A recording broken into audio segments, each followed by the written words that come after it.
Hello, Play Cousin. I've been talking about the market the past few weeks, and you've had some questions. So I have some answers. I'm getting ready to take off from the Midwest to head to the East Coast, but let's get some of these questions answered, all right? First one is someone asked, do you have to manage your stocks daily when you are investing in the stock market?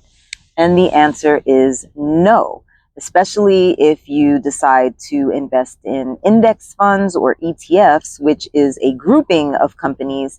Then you probably only need to look at your account maybe once a quarter, once every 6 months, something like that. You know, the S&P 500 index fund is pretty much going to do what it does, which is nothing that you need to watch. So that answers that. Someone else said, I hear people talk about the S&P 500 index, but what ticker symbol? There seem to be many. And yes, there are many S&P 500 index funds. There's SPY. There is ticker symbol VOO. There's also ticker symbol VTI.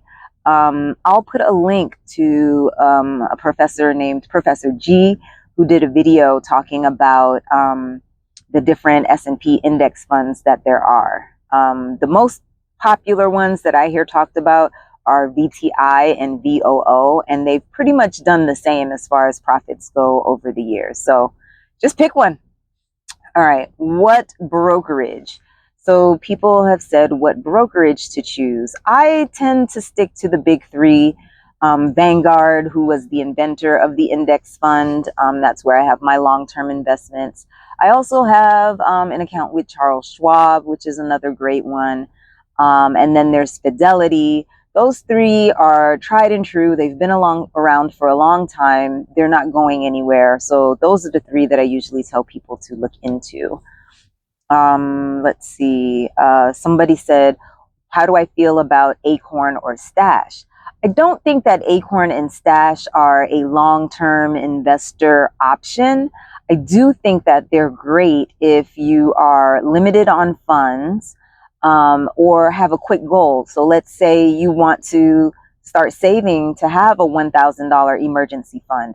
Acorn or Stash are a great way to do that by saving your spare change, and you can choose different options of where you want the money to go. So I think they're great for things like that, you know, short-term goals. But in terms of building investment for future you, I would say go with the bigger firms and, you know, create a plan for yourself within those.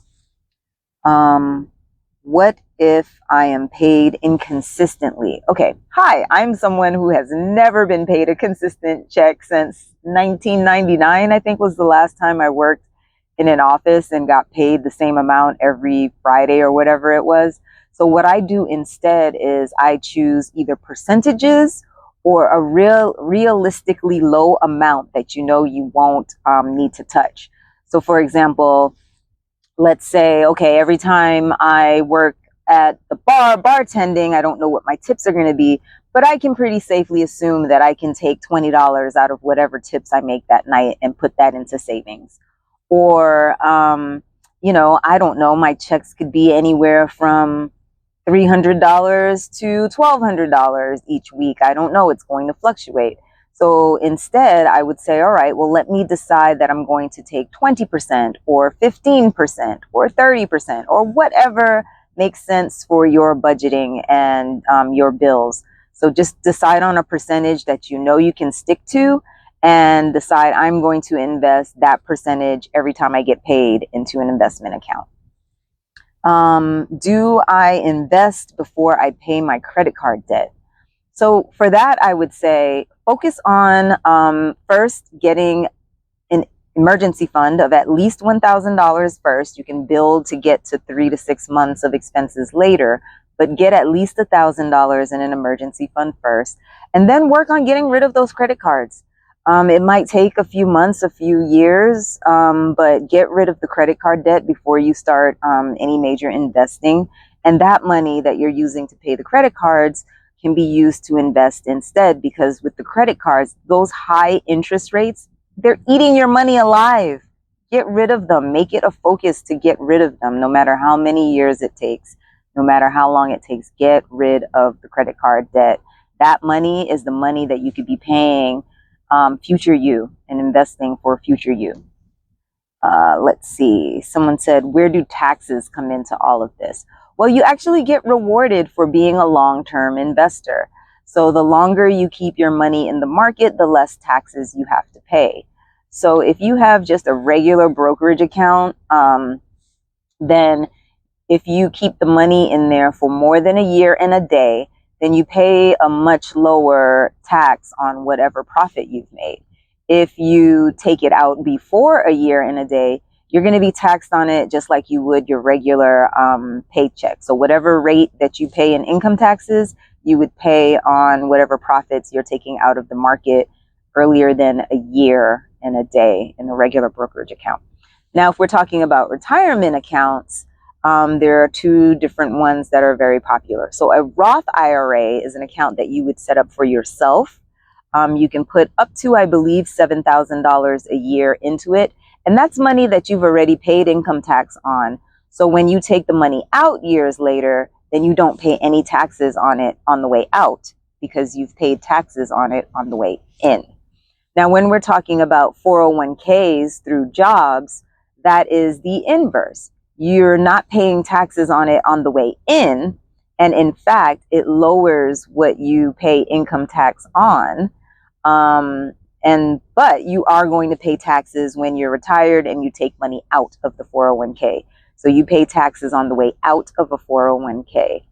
Now, when I say it reduces the amount of taxes that you pay, let's say that you make $30,000 a year and you decide you're going to put $10,000 into a 401k. Well, now you're only going to be paying income taxes on $20,000 because the $10,000 that you put into your 401k is going to reduce the income that you're going to be charged taxes on. So you get rewarded for putting money into the 401k, right? Rewind that and watch it a few times so that it can make sense. Let's see. Someone asked, what about when you see things in the headlines like Warren Buffett selling shares or the other billionaires selling shares, or what's going on with some company and some kind of dramatic news, and how does that affect stocks, and should you stay away? And the answer is no. Our media, especially our mainstream media here in America, they need to get eyeballs. They need to get clicks, comments, likes, dislikes, sad faces, angry faces. They need engagement. And so therefore their job is to create headlines that create that engagement. If you see that the billionaires are selling off shares, most likely it's because they're taking profits. If you're someone like Warren Buffett, then you're really skilled at buying stocks at a low price. And so if you've held something for years and years and years and years and you got in at a really low price, it only makes sense that eventually you sell some of it so that you can take profits because you did a really good job and you got in low and now you're going to sell high. Buy low, sell high. So oftentimes when you see in the news that billionaires are selling shares, it just means that they're taking profit. But the news media knows that you don't know that. So they, couch it in a way that makes it seem like there's something dramatic going on. And they're just taking profits. Let's see, what other questions? There was some more. Let me flip my little page here of questions. Someone asked, how much money do you need to get started? Well, the reality is you can open a brokerage account with $0. You can just open an account. I remember reading about a woman who said, I just wanted to get it done. So she went to Vanguard and she opened an account with $1. And then she was like, I'll figure out how much I'm going to put in at a later date. I started investing in Vanguard with $50. I bought VTI, which is an S&P index fund, and that's all I had for decades and decades. And I would just put whatever money I could, $50 a month, $100 a month. Maybe I'd get a windfall and I'd put some in then. Maybe I wasn't doing so well, so I put nothing in. So you really do not need a lot of money to get started investing.